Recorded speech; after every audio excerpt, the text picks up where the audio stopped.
And they may even be aware of the fact that one-third of the stimulus money was aid to state and local governments, which was intended primarily to send money to the public sector unions, particularly in some of the states that voted for Obama, like New York, California, New Jersey, and so forth. That's a political payoff. The union movement, a majority of members of which are public employees, gave $400 million to the Democrats. They got $300 billion in return, with an additional $23 billion for the teacher unions last month. It's the politics of political payoff. Voters reject the government union takeovers of Chrysler and General Motors. They continue to reject the health care plan in favor of repeal of the health care bill by a margin of 56 to 38 or thereabouts. That's a staggering rejection of major legislation. I've been a student of public opinion polls since I was tempted to say since October 1935, when Franklin Roosevelt, George Gallup produced his first one. Actually, I wasn't reading them until I got to be about 3 or 4 years old. But the fact is that those, I can't think of another example. The best example I can think of is the Kansas-Nebraska Act of 1854, which is going back a little before my time, which led to the formation of the Republican Party, the rejection of the Democratic Party, the Civil War, and the abolition of slavery. Which was a pretty severe repudiation of the Kansas-Nebraska Act, which intended to expand slavery. But since then, we haven't really seen the public reject a piece of major legislation that's been passed in that way. It's interesting also that public opinion has been moving against liberal positions on a whole variety of issues. The so-called global warming issue. We find more and more voters, perhaps as they've thought through the ramifications, some of this cap and trade legislation, perhaps as they have seen some of the ClimateGate emails. How many of you are aware of the ClimateGate emails? Okay, we've got a pretty well-informed group here.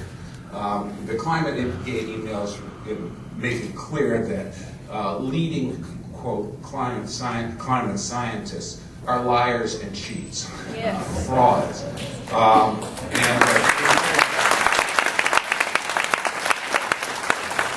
that the so-called respected IPCC reports are riddled through with false assertions and lies. I mean, they said the Himalayan glaciers were supposed to melt by 2035. That was from a non-peer-reviewed, non-scientific, and viral group newsletter, and that letter said 2350, not 2035. They got the numbers transversed. That's the kind of scholarship which we are asked, on the basis of which, to cut the growth of our economy permanently for a long time to come.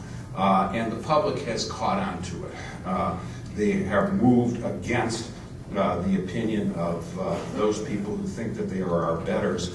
And want to do that, and want to do that. In fact, as I think about that, I'm comfortably brought up I knew Richard Blumenthal at Harvard. That was before he went to Vietnam.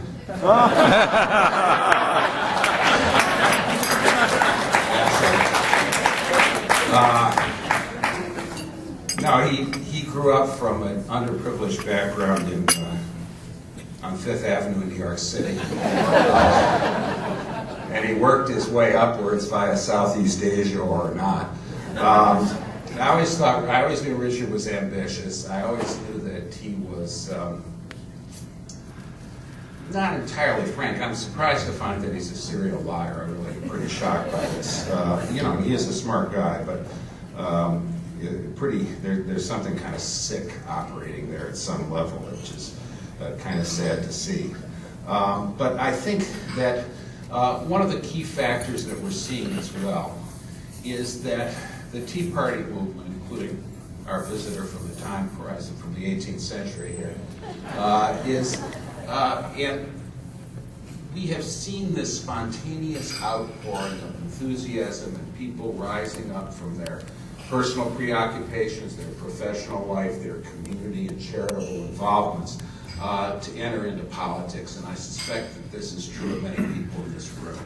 And they've been motivated, interestingly enough, not by the what motivated somewhat similar movement in the 1970s, which was a tax revolt. That was a period when taxes were increasing, were being increased because of they weren't indexed, so inflation sent you into a higher tax bracket every year. We had a tax revolt that spread east from California across the country and resulted in the Reagan tax cuts and so forth.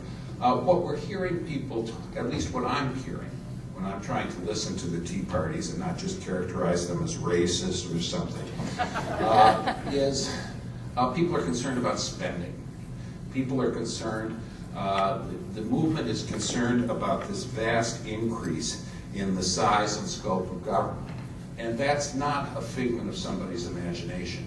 If you look at the data and use Congressional Budget Office data, prepared with a Democratic director, reputable economists, they're increasing federal spending from 21% of GDP to 25% of GDP.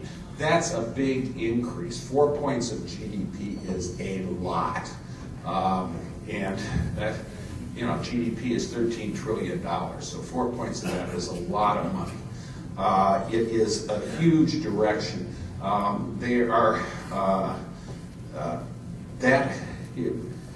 They have put into the stimulus package increases in the budget baseline so as to try to permanently increase spending over a long period of time. And as one of your previous speakers said, we're really looking at, the Obama Democrats are trying to move us some distance toward the welfare state of Western Europe. And what they have found out to their chagrin is that we're not Europeans, we're Americans.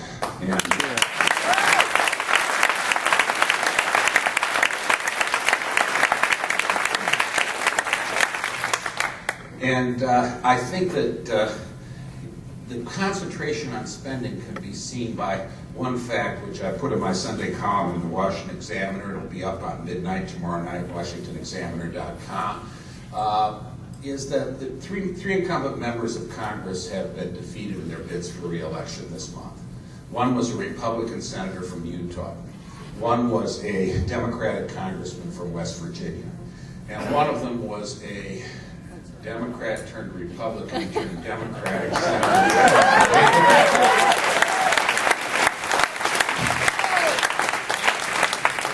I didn't know Arlen Specter had that many friends in the room. Arlen, actually, I've been spreading the rumor that Arlen Specter was actually born in the year 1200. He was here long before any of us, and will be here long after we're all gone. This is just a temporary setback in his career. He changes parties every 43 years or so, and so forth. But he was defeated. What do those three members of Congress have in common? They're all appropriators. They're all members of the Appropriations Committee. They had devoted much of their base of their appeal to their constituents on the claim of, I can bring money into your state, your district, your pet cause, and so forth. I can spend the way you want. And it turns out that people don't want spending anymore. And I think one of the lessons of this is that this year, pork is not kosher.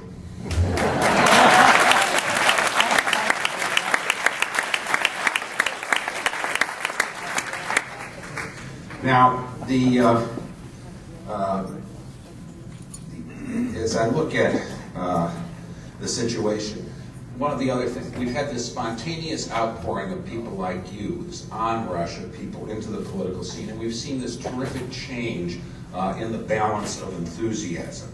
In the 2006 and 2008 cycles, the balance of enthusiasm favored the Democrats. They were energized, they were active, and they were on the go, they were hoping for gains. Republicans were dispirited, non-involved, didn't want to talk about it, and so forth. It seems to be the other way around this year. We have seen example after example of that in actual polls on election day. In the Virginia election for governor, in the New Jersey election for governor. And how many of you have seen the video of Governor Chris Christie addressing